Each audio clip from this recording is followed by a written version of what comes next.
This channel does not promote any violent, harmful, or illegal activities. All content provided by this channel is meant for an educational purpose only. ভোটমুখী বাংলায় মুর্শিদাবাদে তৃণমূল কর্মী খুনে এবার নয়া মোড়। তৃণমূলের উল্টো দাবি পুলিশের। শাসক দলের দাবি কংগ্রেস আশ্রিত দুষ্কৃতীরা খুন করেছে তাদের কর্মীকে, আর পুলিশ বলছে খুনের নেপথ্যে কোনো রাজনীতি নেই। তৃণমূল কর্মী হায়াতুল্লাহ শেখ খুনে ইতিমধ্যেই গ্রেপ্তার এক হাতুড়ে। বচসা থেকেই উত্তপ্ত হয় পরিস্থিতি, তারপরে খুন, এমনটাই দাবি পুলিশের। তার মানে এখন এই তৃণমূল কর্মী খুনের দাবি আর পাল্টা দাবিকে কেন্দ্র করেই কিন্তু পরিস্থিতি অন্যদিকে মোড় নিচ্ছে। কারণ তৃণমূল কংগ্রেস তারা দাবি করছে কংগ্রেসের দুষ্কৃতীরা খুন করেছে তাদের দলীয় কর্মীকে, আর অন্যদিকে পুলিশ বলছে এই ঘটনায় কোনো রাজনীতি নেই, বচসা থেকেই খুন। বাস্তব ছবিটা এই মুহূর্তে কি জানবো আমাদের প্রতিনিধি কৌশিক আমাদের সঙ্গে রয়েছেন এই মুহূর্তে মুর্শিদাবাদ থেকে। কৌশিক, তৃণমূল কংগ্রেস একটা দাবি করছে, পুলিশ আর একটা দাবি করছে, ঘটনাটা ঠিক কি, অভিযোগ কি? দেখো, কালকে যে রাত্রে ঘটনাটি ঘটেছিল, একটি দোকানে গিয়ে বসেছিল, সেই সময় আচমকা করে তাদের মধ্যে একটা বাকবিতণ্ডা তৈরি হয় এবং সেখান থেকে চাকু মারা হয়। যদিও প্রথমে কিন্তু যে আত্মীয়, তৃণমূল কর্মীর আত্মীয়, যিনি পঞ্চায়েত সমিতির চেয়ারম্যান, তিনি দাবি করেছিলেন কংগ্রেস আশ্রিত দুষ্কৃতীরা এই কাজ করেছে, পূর্ব পরিকল্পনা মাফিক রাজনৈতিক ষড়যন্ত্র ছিল। কিন্তু গতকাল তার খুনের ঘটনার পর পুলিশ তদন্তে নামে একজনকে গ্রেপ্তার করে। সেই গ্রেপ্তারের পর কিন্তু একটা নতুন তথ্য উঠে আসে যে এখানে কোনো পূর্ব পরিকল্পনা, কোনো পুরনো শত্রুতা, এই সব কিছু ছিল না। এবং ওই বসে থাকতে থাকতে যে বচসা তৈরি হয়, সেই কারণেই তৎক্ষণাতের ঘটনায় এই ঘটনা ঘটেছে এবং এই খুন করার মতো ঘটনা ঘটেছে।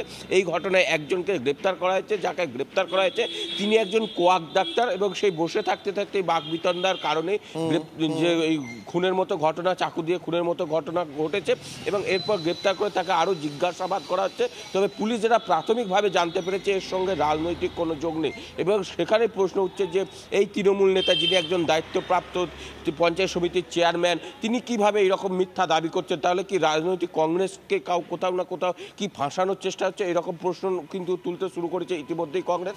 তবে এই ঘটনায় যে কোনো রকমভাবে রাজনৈতিক যোগ নেই সেটা একদম স্পষ্ট পুলিশের পক্ষ থেকে, পুলিশ যে দাবি করছে সেখান থেকে।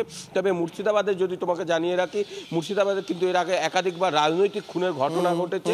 তবে বেশ কয়েকদিন পর, অর্থাৎ 4 তারিখ মুখ্যমন্ত্রীর এই জেলায় সভা রয়েছে, তার আগে এই তৃণমূল কর্মী খুন নিয়ে একটা রাজনৈতিক চাপানোতো শুরু হয়েছে। দীপ, কৌশিক আমাদের সঙ্গে থাকো। এই মুহূর্তে আরো একবার আপনাদের জানিয়ে রাখবো, তৃণমূল কংগ্রেসের উল্টো দাবি পুলিশের।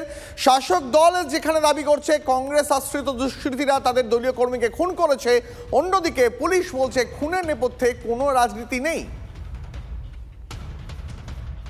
দীর্ঘদিন থেকে এদের সঙ্গে একটা মতানৈক্য আছে। তো যা হোক, ওখানে রাত্রেও ছিল, এরা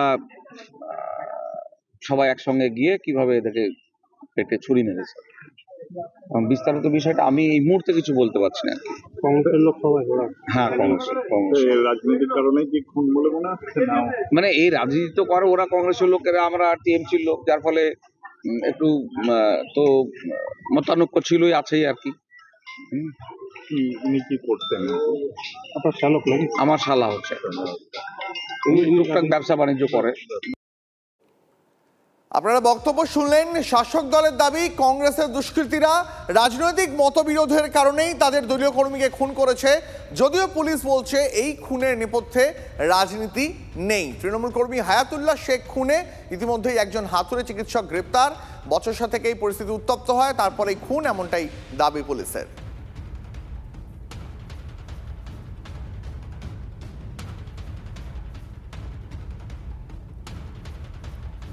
এই বিষয়টি নিয়ে আমরা বহরমপুর সাংগঠনিক জেলা তৃণমূল সভাপতি অপূর্ব সরকারের সঙ্গে যোগাযোগ করেছিলাম, যদিও তিনি এই বিষয়ে এখনই কোনো মন্তব্য করতে নারাজ। পরবর্তীতে তিনি বক্তব্য রাখবেন, এমনটাই জানালেন তিনি। এবার কংগ্রেস তারা কি বলছে এই ঘটনায়, তৃণমূল কর্মী খুঁড়ে কি বক্তব্য কংগ্রেসের, শোনাবো আপনাদের।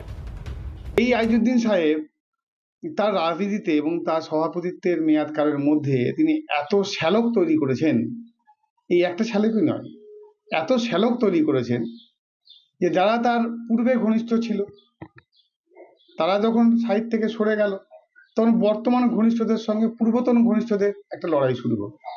এবং এই লড়াইটা নিশ্চয়ই কোনো মানসিক লড়াই নয়, এই লড়াইটাই হচ্ছে অর্থনৈতিক লড়াই। ফলে এটা তাদের মধ্যে, সেই শ্যালকদের মধ্যে, বচসায়ের মধ্যে, তাদের মধ্যে খুন। এর সঙ্গে কংগ্রেসের খুনের কোনো সম্পর্ক নেই। আবারও এসে গেল টিভি9 বাংলা ঘরের বায়োস্কোপ অ্যাওয়ার্ড। সেরা বাছাইয়ে শামিল আপনিও।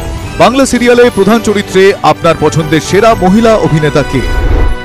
সুস্মিতা দে কথা, অঙ্কিতা মল্লিক জগদ্ধাত্রী, অয়ন্যা চট্টোপাধ্যায় বৌচুরি, রিখিয়া রায়চৌধুরী ভিডিও বৌমা। tv9bangla.com/ঘরের বায়োস্কোপ সাইটে গিয়ে ভোট দিন প্রধান চরিত্রে আপনার পছন্দের সেরা মহিলা অভিনেতাকে। টিভি9 বাংলা ঘরের বায়োস্কোপ অ্যাওয়ার্ডস আসছে টিভি9 বাংলায়।